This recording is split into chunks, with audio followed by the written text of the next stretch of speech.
மும்மொழி கொள்கையின் கீழ் படித்ததால் மட்டுமே நிர்மலா சீதாராமன் மத்திய அமைச்சராக பணிபுரிகிறார் என திமுக அமைப்பு செயலாளர் RS பாரதி கூறியுள்ளார்.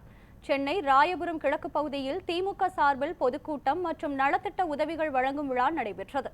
இக்கூட்டத்தில் பங்கேற்று பேசிய திமுக அமைப்பு செயலாளர் RS பாரதி, 4 ஆண்டுகளில் பெண்கள் முன்னேற்றத்திற்காக திமுக அரசு பல்வேறு திட்டங்களை முன்னெடுத்துள்ளது எனவும், அதன் மூலம் பெண்கள் எவ்வளவு பயனடைந்தார்கள் என்பதை புள்ளி விவரத்தோடு காட்ட முடியும் எனவும் கூறினார்.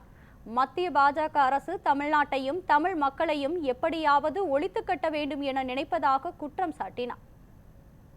ஆங்கிலத்தில் சிறப்பாக பேசக்கூடியவரெல்லாம் எதிர்வரிசையில் இருக்கிறோம். இவங்களுக்கு பதில் சொல்றதுக்கு ஆள் இல்லைன்றதுக்காக இங்கிலீஷ் யாரா பேசுறதுன்னு பார்த்தா ஒரே ஒரு நிர்மலா சீதாராமன். அதை தவிர வேற ஒரு தகுதி கிடையாது. ஆகவே அதை கொண்டு வந்து உட்கார வைத்து இன்றைக்கு நிதியமைச்சராக இருக்கிறார்கள்.